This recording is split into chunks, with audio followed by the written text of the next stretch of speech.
Alright guys, welcome to my little shop. Literally, it's my garage.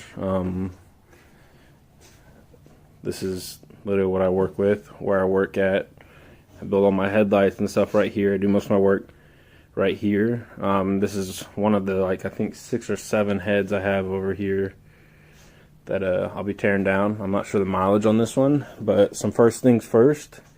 Here's some basic tools you'll need. Some needle nose pliers, assortment of screwdrivers. I always keep these over here on my desk. Get a wrench. I got a Matco one that it's kind of like a ratchet. I use these to get the studs off. It's really all you'll need that for. And then you can use basic hand tools, ratchets, wrenches, and whatnot. But I prefer to use the cordless impact, just because it gets the job done way faster, and I don't have to struggle with it. Normally, when you put leverage on the head or something, it's going to start moving back and forth, on you. So it's just easier just to get on there and zap it off. This is nothing expensive. It's a cheap Makita 3/8 cordless impact. I've had it for years. As you can see, the cam caps and the cams are actually out of the head already. That step's pretty self-explanatory. So they're held on by 12mm and 10mm bolts. Once you get down to this part, we still got to take off the Vtec Solenoid and the water neck. By the looks of it, whoever took the head off was just cutting stuff, trying to get the head off. So let's go ahead and take off the sensors. And honestly, you can throw these away if you don't want them, but I keep them because I can repin it. And you never know, because there's a lot of connectors on Hondas and H series that are these 2-pin style connectors. So those are always good to keep. Go ahead and take out the cam seal. Honestly, I just throw these away. They're cheap enough where you don't need to keep it and reuse that. If you want, you can, but there's really no use for that at all. They also have the aftermarket ones, such as like this one, the VMS. Comes with 2 O-rings, or you can get like the Skunk 2, and they come with 3. I recommend these a lot more. I've never had an issue with them. Multiple O-rings versus a single one. But let's get down to the dirt nasty stuff. Clearly we're missing some intake manifold studs here. That's okay, because I'm going to take these off anyway, because I don't like the OEM material they use. I normally upgrade to stainless or titanium, just because it makes it easier and doesn't rust. Also, as you can see, there's a lot of oil buildup and gunk. Here, let's get a screwdriver and kind of dig into there. Yeah, looks like somebody was not keeping up with their oil changes. Yummy. Like I said, so we don't know if this head's warped or not. We're just going to tear it down, and I'll take it to the machine shop to check for warpage, obviously, before I try to pour it or polish or do whatever it is I'm going to do with an OEM refresh, because there's no point in doing a bunch of work to it before then. But if it's trash, you can just throw the head away and keep at least the internal parts, rocker arms, valves, valve keepers, things like that. So that's why I'll be showing you all the teardown. With these, you can remove them, the intake manifold gaskets. I'd recommend wearing a mask though, because I believe asbestos is found in some of these gaskets. Like I said, I'm not sure if they are on this, but normally, like my machine shop will take it off for free with me, or for me. So I just take off the studs for them. That way it's easier, and then they just make it a smooth finish as well. We gotta take off all the exhaust manifold bolts over here. Those are really the ones that get all rusted and corroded, and I'd recommend upgrading if I was you. But we'll show you how to get all these rocker arms, your lost motion assembly, and your valves out. So first step first is just get your needle nose pliers, and you're going to come over here. So you can either use your needle nose, or sometimes a magnet does work. There you go. There's little O-rings, as you can see right there. I'd recommend replacing them, obviously, because oil pressure runs to the rocker arms and you don't want it leaking, or your Vtec won't engage right and stuff like that. So we'll stick that over here. So there's 2 different styles. Obviously, this is the exhaust side. It's going to be flat and short, and here's the intake side. See what I mean? Sometimes the magnet doesn't work. So we'll go ahead and get our needle nose pliers here. Pull up on that. There's the intake side. I'll put them side by side so you can see them. Exhaust, intake. Intake has that little bit of a lip on it, as y'all can see, versus the exhaust. I don't believe you can. I mean, you could mix these up. I don't know what the repercussions are of you mixing these up. So if it helps, take a picture as you're taking it apart. Remember, intake and exhaust. Intake's going to be longer, just like the intake valves are bigger and the exhaust valves are smaller. It just helps me remember things like that. So next, we're going to remove the plug here and here, and then there's going to be one over on this side. And then we'll go ahead and take off our Vtec Solenoid real quick. Get that out of the way. By the looks of this head, I'm sure this Vtec Solenoid gasket's going to be disgusting. They're just 10 millimeters, so we'll go ahead and put that on our impact.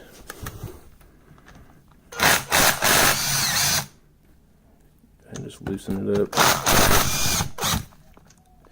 Remember, there's 3 bolts that hold on to the Vtec Solenoid. And there it is. Let me put the phone down real quick so I can flip it around. Hopefully y'all can still see me.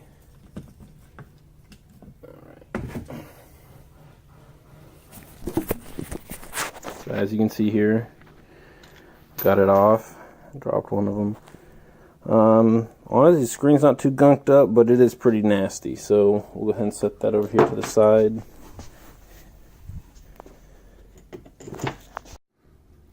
Alright, so for the plugs on the rocker arm assemblies, it's going to be a T55. Obviously, if you don't have a set of these, you could probably pick up a set of these or just a set of Allen keys that are probably for pretty cheap. And if you don't have a 3/8 impact, I'm going to show y'all how to get these off, because these are put on there with a lot of force, so you're going to need some leverage. And if you don't have a breaker bar or anything like that, obviously I've already broken these loose. So what I like to do, obviously stick the key in there, right? And then this is just a 12 millimeter long deep socket with a really long 3/8 extension.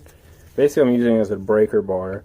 I'm going to stick it right here, and then as you hold the head down and push, see, it breaks loose. Obviously, make sure you're not like this or this, because you could damage the inside of there. But as you can see, they're not too hard. Just depends on, I guess, really where the head's from. We'll go ahead and take these out.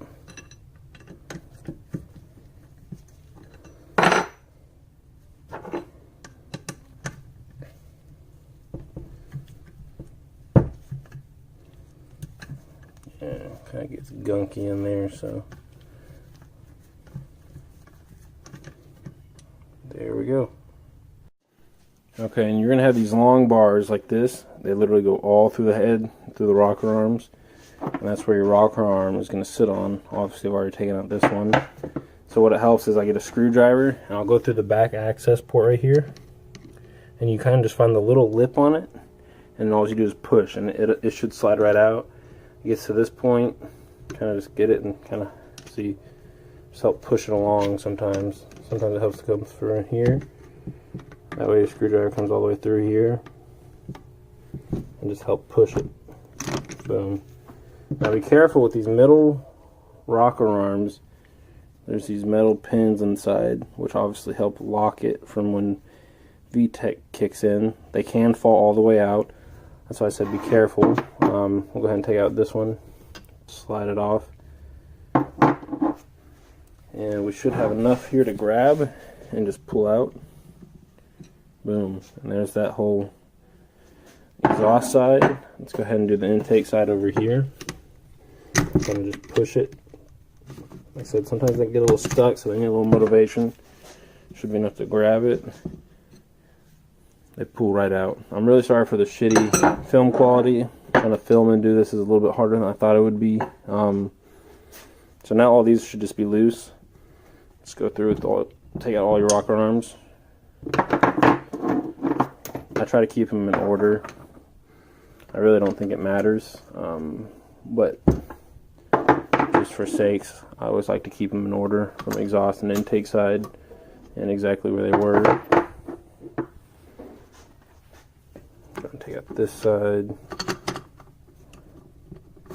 All I'm doing is pulling up on them and they're sliding right out. See, here's one of the pins, so they'll try to fall the way out. Careful not to lose any of them.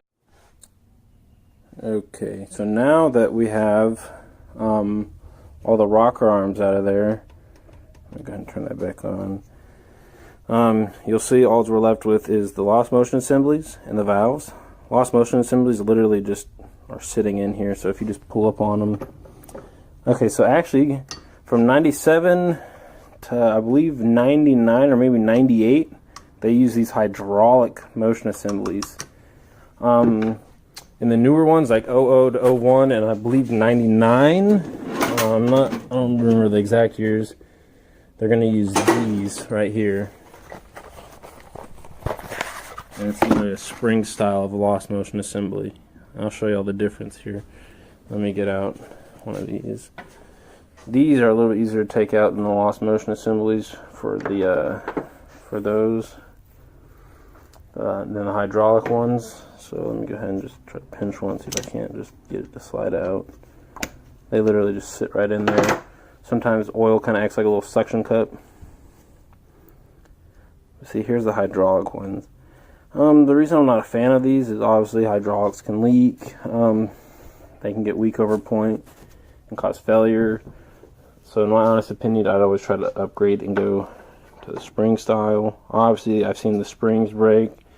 All this is very uncommon for anything like that to happen, but like I said, in my honest opinion, this is more reliable than the hydraulic one.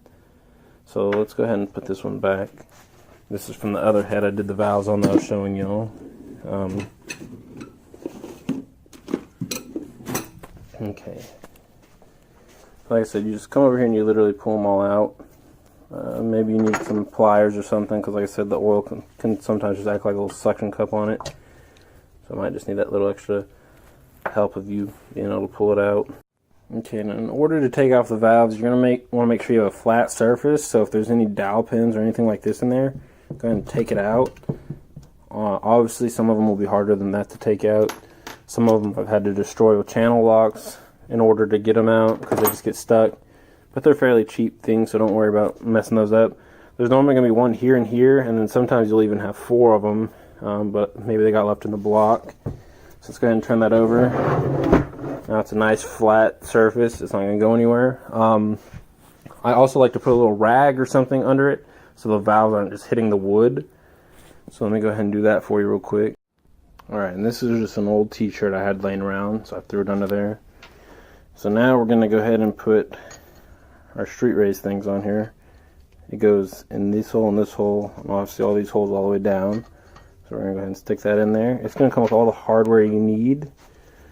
So these are, I want to say one's a 12 and the other one's a 13, or wait, maybe these are 13s and this is a 14. I'll show you all real quick. So we're going to tighten those down hand tight, and then obviously we'll hit them with the impact. Make sure they're good and tight. You don't want these slipping out because, like I said, these springs can hold a lot of pressure. Also, we're going to go over here and get some of just any kind of liquid penetrating oil, anything like that that can kind of help the valve keepers come off. And you're going to want to spray it like right here on each of them. So just kind of, this one might be kind of running low. Just spray right there. Kind of helps break up anything that might be in there, kind of holding them on. Kind of help break them loose. Go ahead and get the back ones too. You just want it all to soak in there. So you don't really need an excessive amount, just a little spray on each of them. Alright, so here we are back. I have my street race kit on. It literally bolts into where the cam caps do.